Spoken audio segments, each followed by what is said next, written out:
बिस्मिल्लाहिर्रहमानिर्रहीम। अस्सलाम वालेकुम स्टूडेंट्स, मैं हूं हसन फरीद, आपका फिजिक्स टीचर। स्टूडेंट्स, जैसे कि आप लोग जानते हैं कि आज चैप्टर नंबर 17 का लास्ट आर्टिकल है, लेकिन ये बहुत इंपॉर्टेंट लॉन्ग क्वेश्चन है। इसका नाम है हिस्टैरिसीस और हिस्टैरिसीस लूप भी कहते हैं समटाइम इसको। अब ये हिस्टैरिसीस या हिस्टैरिसीस लूप का कॉन्सेप्ट क्या है, ये हम जानेंगे आज के लेक्चर में। तो आइए स्टूडेंट्स स्टार्ट करते हैं आज का लेक्चर। स्टूडेंट्स, ये हमारा आज का आर्टिकल मैंने पहले ही लिख लिया है, क्योंकि इसमें समझने वाली चीजें बहुत ज्यादा हैं, तो हम कोशिश करेंगे ज्यादा तवज्जो दें कॉन्सेप्ट पर बजाय लिखने के, और जो चीज फिर हम लोगों ने साथ रीड करनी हुई उसकी तरफ मैं आपको तवज्जो दिलाऊंगा। अभी फिलहाल स्टूडेंट्स, आप लोग याद करें कि मैंने आप लोगों को बताया था कि कुछ चीजें बहुत स्ट्रांगली मैग्नेट की तरफ अट्रैक्ट होती हैं। इन्हें हमने फेरोमैग्नेटिक मटेरियल्स का नाम दिया था। ये फेरोमैग्नेटिक मटेरियल्स में खास बात क्या होती है स्टूडेंट्स, एक इमेजिन करें कोई रैंडम फेरोमैग्नेटिक मटेरियल्स। मैंने बताया था एक फेरोमैग्नेटिक मटेरियल के अंदर छोटी छोटी डोमेन्स होती हैं, जैसे कि मैं आप लोगों के सामने शो कर रहा हूं। इस डोमेन में क्या खास बात है, जब मैं इस डोमेन को बहुत जूम करके देखता हूं तो मुझे इसके अंदर बहुत से एटम्स नजर आएंगे। इस हर एटम का एक पर्टिकुलर नॉर्थ और एक पर्टिकुलर साउथ होता है, यानी हर एटम एक मैग्नेट की तरह बिहेव कर रहा होता है, यानी कि एटम पैरामैग्नेटिक बिहेवियर शो कर रहा है। ये हम लोगों ने डिस्कस किया था लास्ट टाइम। लेकिन मजे की बात यह है कि हर एटम अपनी जगह पैरामैग्नेटिक तो है, हर एक का नॉर्थ भी है साउथ भी है, लेकिन सबके नॉर्थ एक ही डायरेक्शन में है, जिसकी वजह से ये पूरा जो हिस्सा है यानी कि हमारी डोमेन वो इसी डायरेक्शन में बड़ी स्ट्रांगली मैग्नेटाइज हो जाती है, क्योंकि सारे एटम्स की मैग्नेटिक फील्ड की डायरेक्शन एक ही है। तो मैं यहां पर इंडिविजुअल एरोज की बजाय एक ही एरो बना सकता हूं इस डोमेन में, जो कि बता रहा है कि ये डोमेन इस डायरेक्शन में इसका नॉर्थ है और ये बड़ी मैग्नेटिकली सैचुरेटेड है, यानी इसमें अच्छा खासा मैग्नेटिक फील्ड है। यही कहानी दूसरी डोमेन की भी होगी। जब मैं दूसरी डोमेन में देखता हूं तो वहां भी बहुत से एटम्स होंगे और वहां पर भी हर एटम पैरामैग्नेटिक है, तो उसका एक पर्टिकुलर नॉर्थ और एक पर्टिकुलर साउथ बन रहा होगा, वो एक वीक मैग्नेट की तरह बिहेव कर रहा होगा।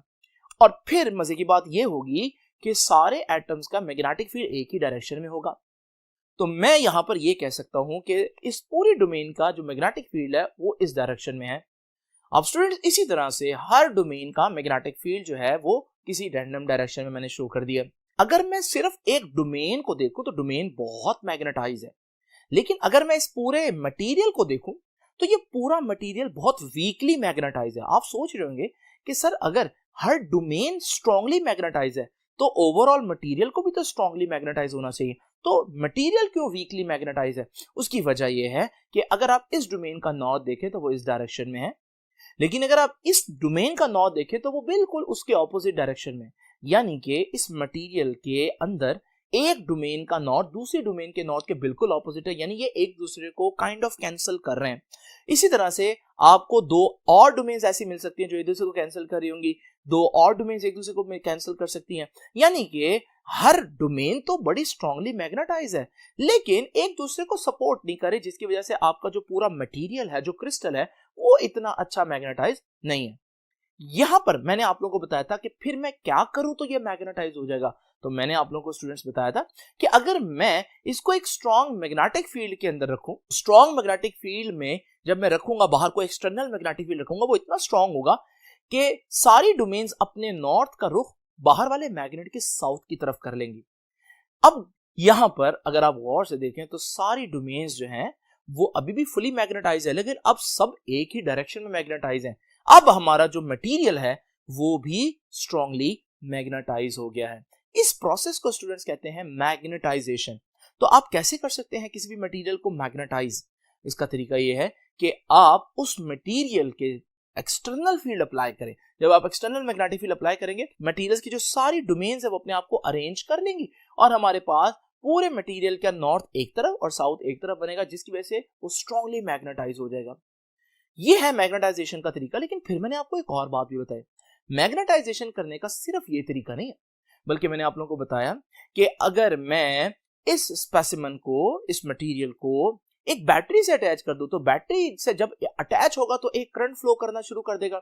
आप जानते हैं करंट के गिर्द भी मैग्नेटिक फील्ड होता है, तो वो मैग्नेटिक फील्ड भी आप यूं समझे जैसे आपने एक एक्सटर्नल मैग्नेटिक फील्ड दे दिया, तो जब करंट इसमें से गुजरता जाएगा तो आप देखेंगे जो डोमेन्स हैं वो फिर से अपने आप को उसी डायरेक्शन में ओरिएंट कर लेंगे और एक दूसरे के साथ तरतीब में आ जाएंगे, और हम कहेंगे फिर से स्ट्रांगली मैग्नेटाइज हो गया हमारा मटेरियल, यानी कि दूसरे अल्फाज में मैग्नेटाइजेशन होगी। तो आप लोगों ने देखा कि मैग्नेटाइजेशन करना यानी चीज को स्ट्रांगली मैग्नेटाइज करना कितने तरीकों से हो सकता है। यहाँ दो तरीके हम लोगों ने डिस्कस किए, एक ये कि आप एक एक्सटर्नल मैग्नेटिक फील्ड अप्लाई करें, और एक तरीका ये हो सकता है कि आप उस स्पेसिमेन में से करंट पास करें। जब भी किसी चीज में से करंट पास करता है तो वो मैग्नेटाइज हो जाती है। जब भी किसी चीज में से करंट पास करता है तो वो मैग्नेटाइज हो जाती है। ये वो लाइन है जिसके लिए मैंने सारी अभी आपके सामने हिस्ट्री रिपीट की, जो मैंने आप लोगों को लास्ट लेक्चर में बताया। तो स्टूडेंट्स, ये हमारा आज का आर्टिकल है कि जब किसी चीज में से करंट पास करे, कोई फेरोमैग्नेटिक मटेरियल उसमें से करंट पास करे, तो वो मैग्नेटाइज हो जाएगा। जब वो मैग्नेटाइज हो जाएगा तो इसका क्या फायदा होगा, इसका क्या नुकसान होगा, ये हमने आज स्टडी करना है। तो आइए स्टूडेंट्स, अब जरा इसको डिटेल में देखते हैं। देखिए, हमारे पास एक फेरोमैग्नेटिक मटेरियल मैं आपके सामने ले लेता हूं और उसके साथ एक बैटरी अटैच कर देता हूं, और मैं यहां पर आपके सामने जो बैटरी अटैच कर रहा हूं वो एक वेरिएबल बैटरी है, यानी कि मैं उससे निकलने वाला जो करंट है उसको कंट्रोल कर सकता हूं पोटेंशियल चेंज करके। तो स्टूडेंट, ये बैटरी मैंने आपके सामने इस तरह से बना दी है, इसको जरा जहन में रखें। अब स्टूडेंट जरा इमेजिन करें कि इस वक्त आप देख रहे हैं कि 0 वोल्ट है, यानी कि किसी किस्म का कोई पोटेंशियल नहीं है। जब किसी किस्म का कोई पोटेंशियल नहीं होगा यानी कि करंट अभी पास नहीं कर रहा, तो हमारे पास स्पेसिमेन में आपको नजर आ रहा होगा कि सारी डोमेन्स रैंडमली ओरिएंटेड है। किसी का मैग्नेटिक फील्ड किसी डायरेक्शन में, किसी का किसी डायरेक्शन में, यानी कि आप कह सकते हैं ये इस वक्त डीमैग्नेटाइज है। अब स्टूडेंट्स, करंट नहीं पास कर रहा तो अभी वो डीमैग्नेटाइज है। मुझे कैसे पता चलेगा कि करंट नहीं पास कर रहा? मैं इसको देखने के लिए यहां पर एक एम मीटर लगा देता हूं। एम मीटर जो है वो आपको बताएगा कि कितना करंट पास कर रहा है, जैसे कि अभी वो बता रहा है कि 0 एम्पियर्स पास कर रहे, कोई करंट नहीं पास कर रहा। इसी तरह से ये जो हमारा मटेरियल है यानी कितना मैग्नेटाइज हो गया ये, इसकी वैल्यू बताने के लिए हम एक क्वांटिटी का सहारा लेते हैं और वो है बी। बी को कहते हैं फ्लक्स डेंसिटी। आसान अल्फाज में आपने ये याद रखना है कि बी क्या बताता है। बी ये बताता है कि मटेरियल कितना स्ट्रांगली मैग्नेटाइज है। तो अभी तो मैंने आप लोगों को बताया कि इस वक्त तो वो मैग्नेटाइज है ही नहीं, क्योंकि सारी डोमेन जो है वो रैंडमली ओरिएंटेड हैं, तो हर डोमेन किसी और डोमेन के नॉर्थ को कैंसिल कर रही होगी। इस वक्त क्योंकि उसमें मैग्नेटिक फील्ड है ही नहीं, बिल्कुल भी मैग्नेटाइज नहीं है, तो मैं कहूंगा बी की वैल्यू अभी 0 है। तो स्टूडेंट्स, ये हमारे पास आपने देखा जब करंट 0 है तो बी 0 है। आइए इसका एक ग्राफ ही क्यों ना बना लें। तो मैं यहां पर जब ग्राफ बनाऊंगा तो उसमें एक्स एक्सिस में करंट होगा और वाई एक्सिस में मैग्नेटिक फील्ड होगी। और अभी आप देख रहे हैं कि हम लोगों के पास सिचुएशन ये है कि करंट भी 0 है और मैग्नेटिक फील्ड भी 0 है। तो करंट 0, मैग्नेटिक फील्ड 0, हमारे पास ये वाला पॉइंट आ गया, क्योंकि यहां पर आई भी 0 है और बी भी 0 है। अब स्टूडेंट्स, आइए जरा थोड़ा सा बैटरी का वोल्टेज बढ़ाते हैं। जैसे मैं वोल्टेज बढ़ाऊंगा तो करंट बढ़ेगा। अब करंट गुजरना शुरू हो गया। आपने देखा कि वो जो हमारा मटेरियल है उसमें से कुछ डोमेन्स जो हैं उन्होंने अपने आप को एक ही डायरेक्शन में तरतीब से जोड़ लिया है, यानी अब हमारे पास जो ये मटेरियल है ये कुछ ना कुछ मैग्नेटाइज हो गया है। तो अब स्टूडेंट्स, इसकी बी की वैल्यू कुछ ना कुछ बढ़ गई होगी। अब आप देख रहे हैं कि करंट भी आ रहा है एम मीटर पर और बी की वैल्यू भी आ रही है एम मीटर पर। तो मैंने ये जो करंट की फर्जी वैल्यूज हैं, ये सिर्फ ये करंट की जो वैल्यू 1 एम्पियर है, इसको मैं ग्राफ के ऊपर 1 एम्पियर देखता हूं यहां पर, और फिर आप देख रहे हैं कि 1 एम्पियर करंट पास करने पर बी की वैल्यू इतनी हुई है। तो हमारे पास, हम बी की वैल्यू यहां पर आपके सामने प्लॉट कर देते, मेरे पास ये वाला पॉइंट आया। अच्छा स्टूडेंट्स, उसके बाद मैं फिर करंट को मजीद 1 एम्पियर ज्यादा करता हूं। उसके लिए मुझे बैटरी की वोल्टेज ज्यादा करनी पड़ेगी। मैंने बैटरी की वोल्टेज ज्यादा की, करंट हो गया 2 एम्पियर।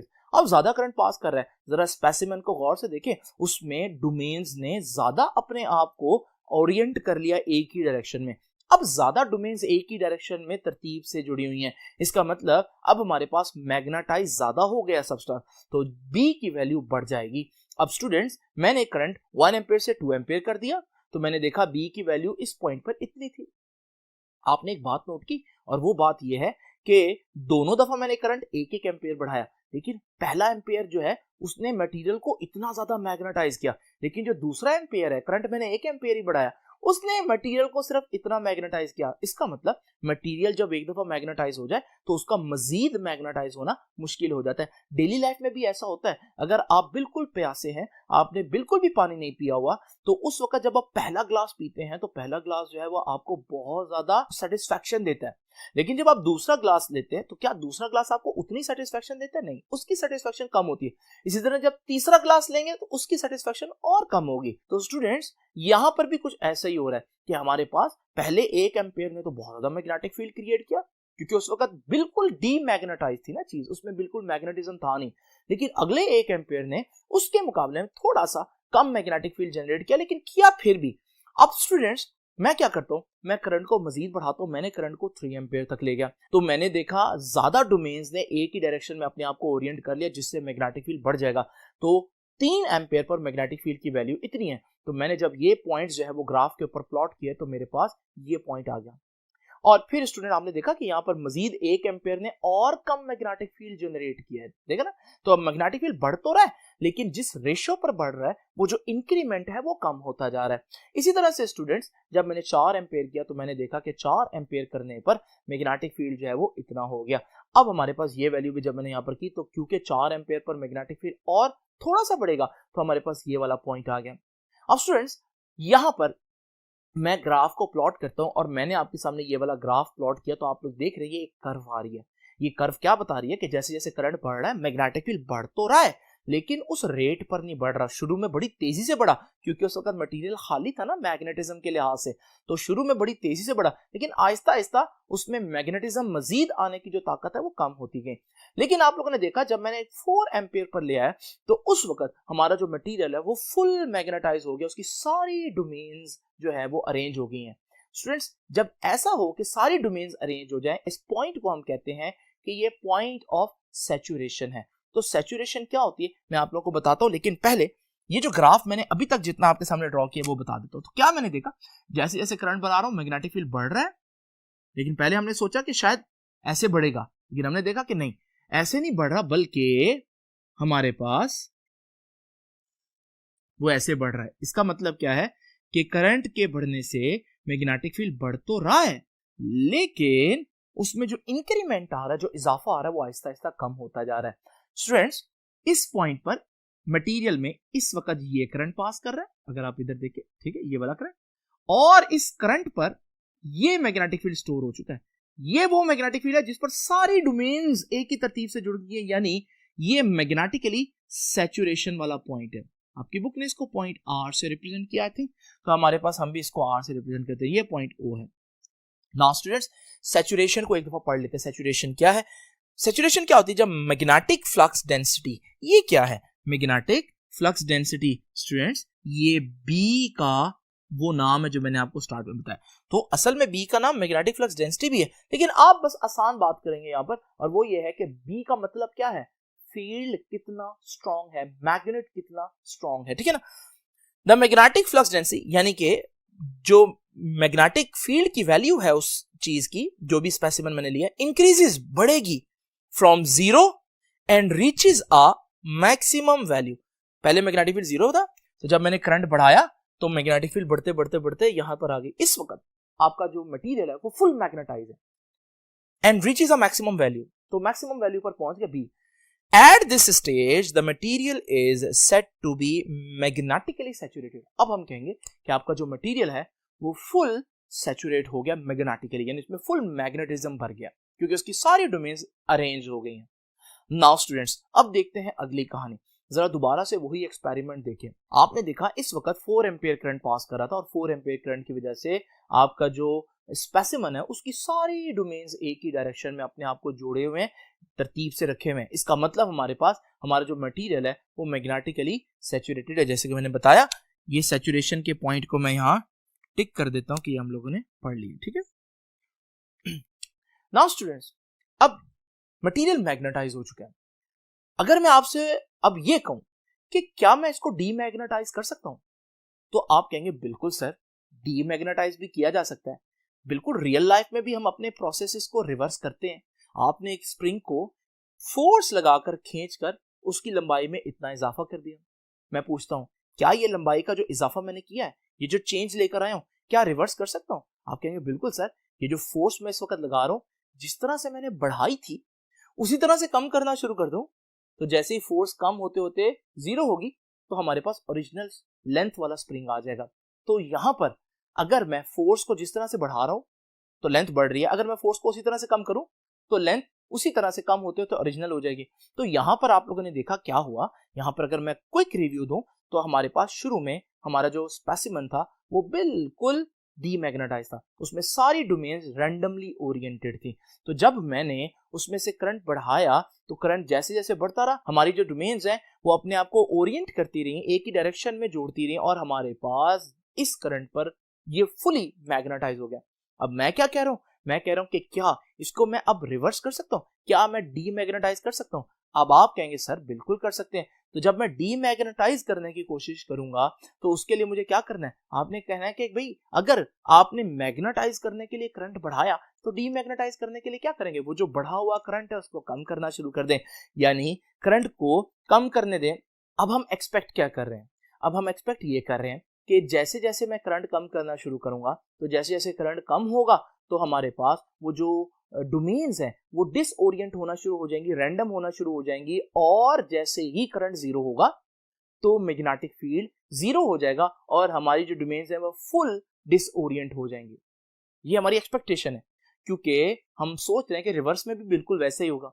लेकिन स्टूडेंट मजे की बात यह है कि हमने क्या देखा, ये बड़ी इंपॉर्टेंट बात है, हमने ये देखा कि जब करंट 4 एम्पियर था और चीज मैग्नेटिकली सैचुरेटेड थी तो हम लोगों ने जैसे ही करंट कम करना शुरू किया, हम करंट कम करते करते करंट जीरो पर आ गया, लेकिन जब हमने स्पेसिमेन को देखा तो स्पेसिमेन में अभी भी डोमेन्स कुछ एक ही डायरेक्शन में जुड़ी हुई हैं, जिसका मतलब ये बता रहा है कि अभी बी की वैल्यू जीरो नहीं हुई, यानी करंट जीरो हो गया और बी की वैल्यू अभी भी जीरो नहीं हुई, कुछ ना कुछ बी की वैल्यू मौजूद है। ये एक अजीब बात है, लेकिन अगर आप थोड़ा गौर करें तो ये इतनी भी अजीब बात नहीं लगेगी। ये भी डेली लाइफ में होता है, जब आप एक स्प्रिंग को फोर्स लगाकर यहां तक खींच कर ले आते हैं तो आप लोग जानते हैं स्प्रिंग में कुछ परमानेंट डिफॉर्मेशन हो जाती है, स्प्रिंग परमानेंटली अपनी शक्ल चेंज कर लेता है। अब जब फोर्स लगाकर आप यहां पर ले आए, मैं कहता हूं ये प्रोसेस रिवर्स करो। आप कहेंगे सर फोर्स डिक्रीज करना शुरू कर दें, लेकिन जब आप फोर्स डिक्रीज करना शुरू कर देते हैं तो आपको पता चलता है कि फोर्स एक टाइम पर जीरो हो जाती है, लेकिन जो आपका स्प्रिंग है वो अभी भी एग्जैक्ट ओरिजिनल पोजीशन में नहीं आता, बल्कि अभी भी उसकी लेंथ कुछ ज्यादा है। तो समटाइम्स चीजें जो है जब उनको डिफॉर्म किया जाए तो वो अपनी डिफॉर्मेशन को बरकरार रखती हैं। कुछ इसी तरह से स्टूडेंट्स यहां पर भी हुआ है।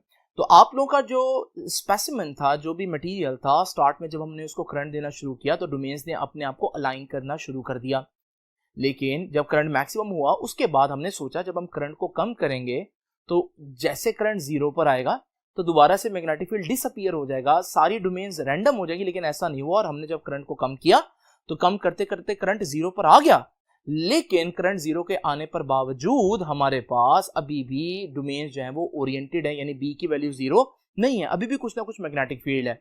और स्टूडेंट्स इसको ग्राफ के ऊपर कैसे ड्रॉ करेंगे, आप खुद ही सोचें कि हमारे पास शुरू में बी जीरो था और करंट भी जीरो था, फिर मैंने जैसे जैसे करंट बढ़ाया मैग्नेटिक फील्ड भी बढ़ता गया और एक पॉइंट ये सैचुरेशन का पॉइंट आ गया जहां फुल मैग्नेटाइज हो गया मटेरियल।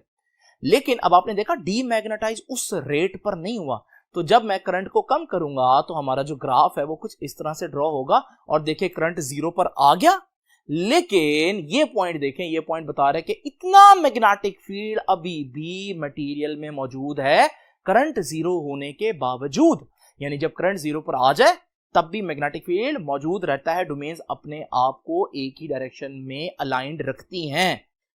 बिल्कुल वैसे ही स्प्रिंग वाली बात जो मैंने आप लोगों को बताया कि स्प्रिंग को एक दफा डिफॉर्म कर दो तो वो फिर कुछ डिफॉर्म्ड रहता है, ठीक है जी।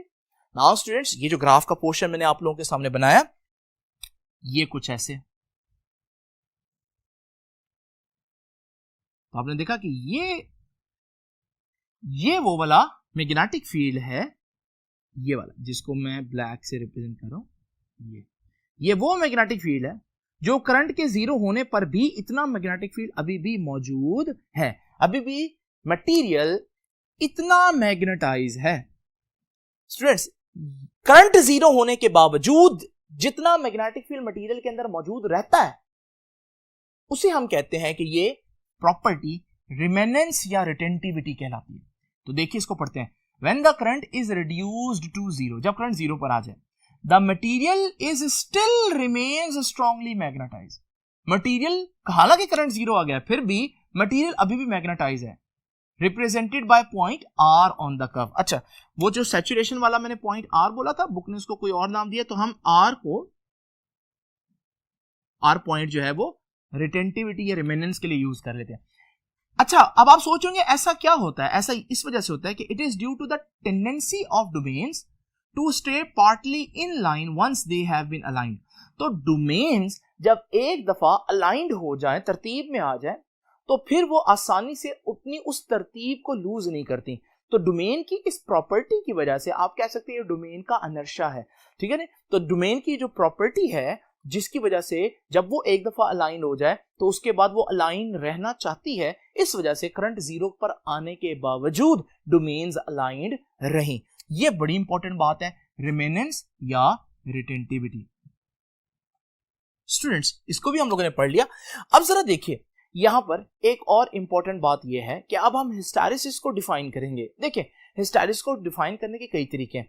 एक तो आप ये भी कह सकते हैं कि ये जो फिनोमिना अभी तक आप लोगों ने देखा, क्या फिनोमिना, कि जिस रेट पर जब करंट बढ़ रहा था तो मैग्नेटिक फील्ड बढ़ रहा था, तो जब करंट कम हुआ उस रेट पर मैग्नेटिक फील्ड कम नहीं हुआ। या दूसरे अल्फाज में, मैग्नेटाइज होने का जो रेट है और डीमैग्नेटाइज होने का जो रेट है वो सेम नहीं है। आप ये भी कह सकते हैं कि हमारे पास करंट कम होते होते जीरो पर पहुंच गया, लेकिन मैग्नेटिक फील्ड कम होते होते जीरो पर नहीं पहुंची बल्कि यहां पहुंची है। इसका मतलब हम कह सकते हैं मैग्नेटिक फील्ड इस रेस में पीछे रह गई है, यानी कि करंट कम होते होते जीरो पर पहुंच गया लेकिन मैग्नेटिक फील्ड कम होते होते जीरो पर नहीं पहुंची, तो मैग्नेटिक फील्ड पीछे रह गई। इसे हम कहते हैं magnetism lags behind the magnetizing current. जो मैग्नेटिज्म है वो करंट से पीछे रह गया, लैग कर रहा है। इस प्रोसेस को, ये जो फिनोमिना है कि चीज एक दफा जब मैग्नेटाइज हो जाए तो फिर वो आसानी से डीमैग्नेटाइज नहीं होती, चाहे आप करंट जीरो कर भी दें वो फिर भी मैग्नेटाइज रहेगी। इस प्रॉपर्टी को हम कहते हैं हिस्टैरिसीस। तो ये हिस्टैरिसीस को डिफाइन करने का आसान तरीका था कि magnetism lags behind the magnetizing current, कि जब हम करंट जीरो कर दें फिर भी बॉडी मैग्नेटाइज रहे। ये जो प्रॉपर्टी है अपने आप को मैग्नेटाइज रखने की, इसे हम कहते हैं हिस्टैरिसीस।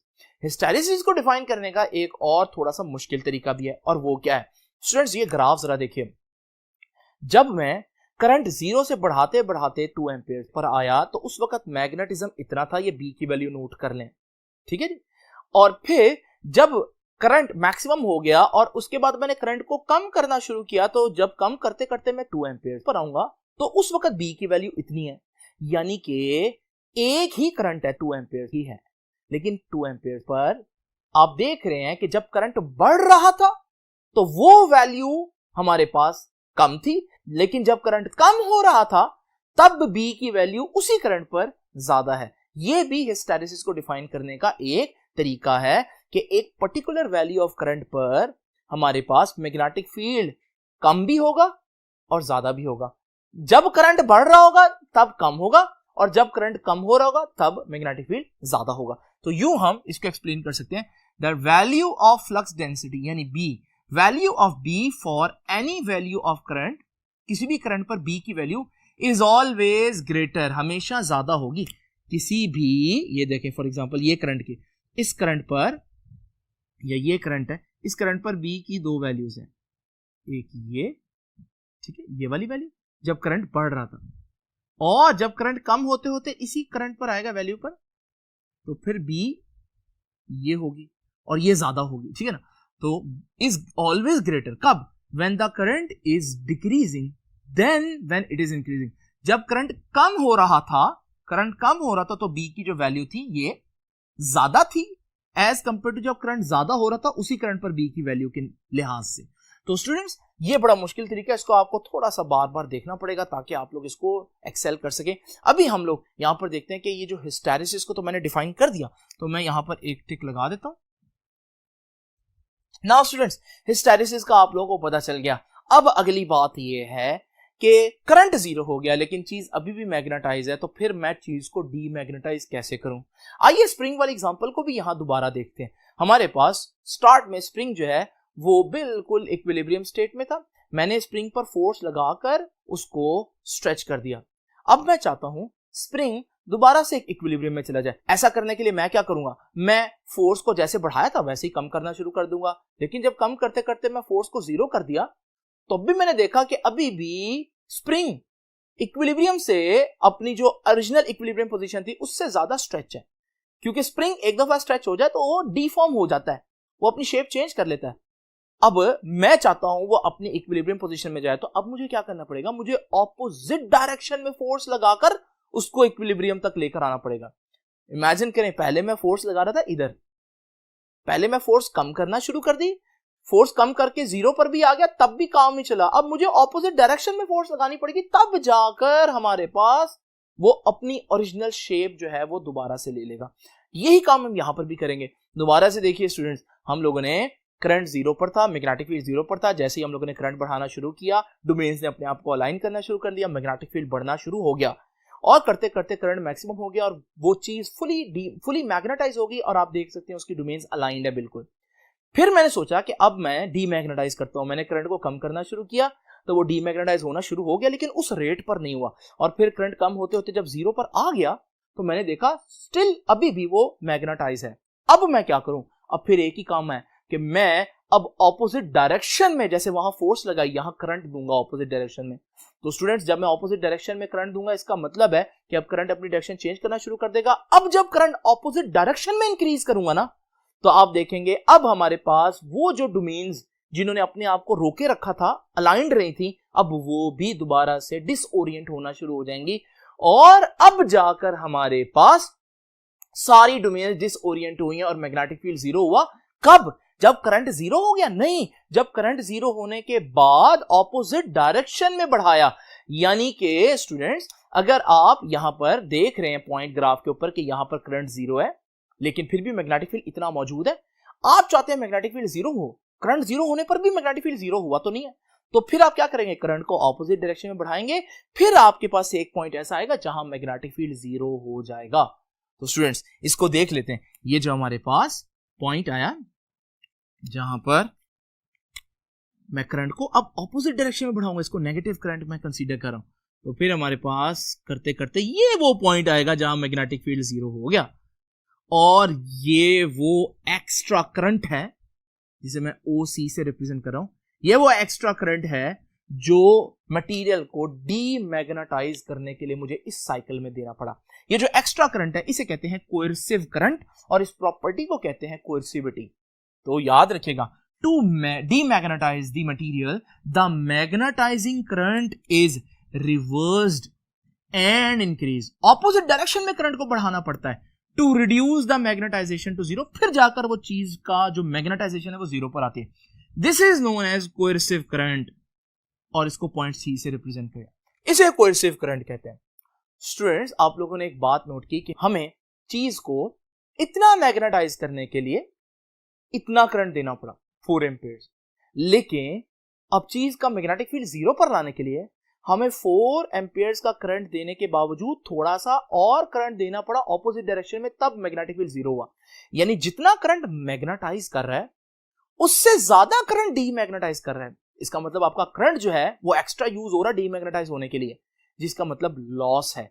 तो ये जो लॉस होगा इसको अभी हम डिस्कस करते हैं, लेकिन फिलहाल अब इस साइकिल को मैं कंप्लीट करता हूं, यहीं पर ही देख लेते हैं। इसी तरह से अब करंट मैं इसी डायरेक्शन में बढ़ाता रहूंगा तो डोमेन्स अपने आप को ऑपोजिट डायरेक्शन में ओरिएंट करती रहेंगी। तो इसको दोबारा एक दफा देख लेते हैं ताकि आप लोगों का ये साइकिल एक पूरा कंप्लीट हो जाए।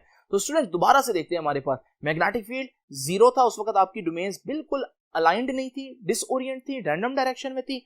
आपने करंट बढ़ाया, डोमेन्स की डायरेक्शन जो है वो एक होती रही और हमारे पास मैग्नेटिक फील्ड स्ट्रांग होता रहा, यहां तक कि करंट मैक्सिमम हो गया और वो मैग्नेटिकली सैचुरेटेड हो गया। सारी डोमेन्स आप देख रहे हैं एक ही डायरेक्शन में अलाइंड हो गई। फिर आप करंट कम करना शुरू करेंगे। जैसे करंट कम करते करते आप 0 पर आए, आपने देखा कि हमारी जो डोमेन्स हैं वो मुकम्मल तौर पर डिसओरिएंट नहीं हुई। तो फिर आपने क्या किया, करंट को अब ऑपोजिट डायरेक्शन में बढ़ाना शुरू कर दिया। जब करंट को ऑपोजिट डायरेक्शन में बढ़ाना शुरू कर दिया तो अब जाकर हमारे पास ये डोमेन्स जो है वो डिसओरिएंट हुई, अब भी 0 होगा।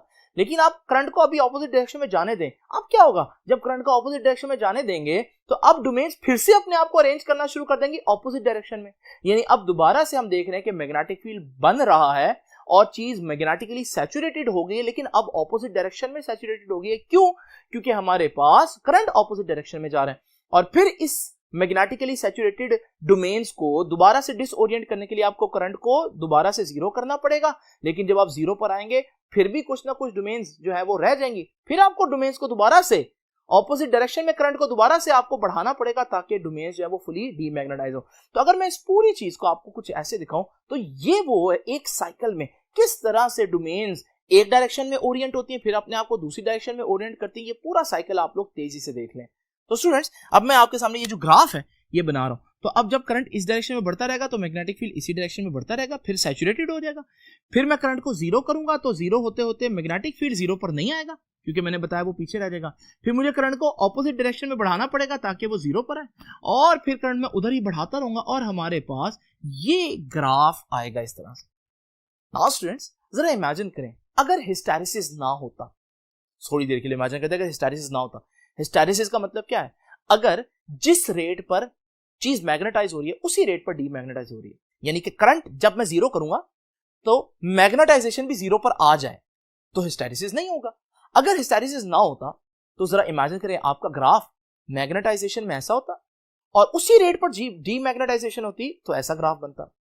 और फिर हमारे पास ऑपोजिट डायरेक्शन में करंट बढ़ाएंगे तो ऑपोजिट डायरेक्शन में मैग्नेटाइजेशन होगी, और फिर जब ऑपोजिट डायरेक्शन वाला करंट कम करना शुरू कर देंगे और जीरो पर आएंगे तो हमारे पास मैग्नेटाइजेशन भी जीरो पर आ जाएगी। आप देखेंगे इस सूरत में आपके पास कर्व आएगी, लेकिन आप लोग देख रहे हैं कि यहां पर हमारे पास कोई लूप नहीं बना, ये एक कर्व है। ये कब होगा? अगर हिस्टैरिसीस ना होता।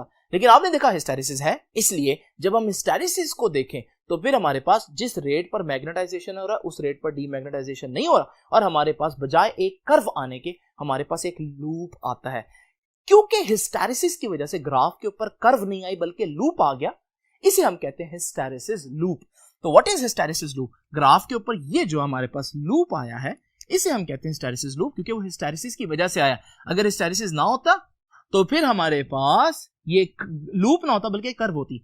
Once the material is magnetized, its magnetization curve never passes through the origin, instead it forms a loop called hysteresis loop. एक दफा ओरिजिन से काम स्टार्ट तो हुआ, लेकिन उसके बाद वो ओरिजिन से ऊपर या ओरिजिन से नीचे से गुजरेगा, ओरिजिन में से पास नहीं करेगा, जिसकी वजह से हमारे पास कर्व की बजाय लूप आ गया। तो स्टूडेंट्स, ये हिस्टैरिसीस लूप भी हो गया और कोएर्सिविटी मैंने आपके सामने पढ़ दी है। अब स्टूडेंट्स, आप लोगों को मैंने बताया कि हमारे पास ये है एक्स्ट्रा अमाउंट ऑफ करंट जो चीज को डीमैग्नेटाइज करने के लिए हमारा यूज हुआ, ये लॉस है हमारा। तो इसे कहते हैं हिस्टैरिसीस लॉस, क्योंकि आपका जितना करंट मैग्नेटाइजेशन के लिए जरूरी है या यूज हो रहा है उससे ज्यादा डीमैग्नेटाइजेशन के लिए यूज हो रहा है, इसे हम कहते हैं ये आपका लॉस है, और इसका नाम है हिस्टैरिसीस लॉस, क्योंकि हिस्टैरिसीस की वजह से आ रहा है। याद रखिएगा, ये जो लूप का एरिया है ना, सारा ये सारा एरिया, ये जो सारा एरिया है, ये एरिया बताता है कि कितना लॉस हुआ। ये एरिया बताता है कि कितना लॉस हुआ। तो याद रखिएगा हिस्टैरिसीस लॉस क्या है? The area of the loop, ये जो लूप का एरिया है, is a measure of the energy needed to magnetize and demagnetize the specimen during each cycle of the magnetizing current। ये एरिया आपको बता रहा है कि एक साइकिल में कितना एक्स्ट्रा एनर्जी आपको डिसिपेट करने की पड़ेगी उसको मैग्नेटाइज और डीमैग्नेटाइज करने के लिए। This is the energy required to do work against internal friction of the domain.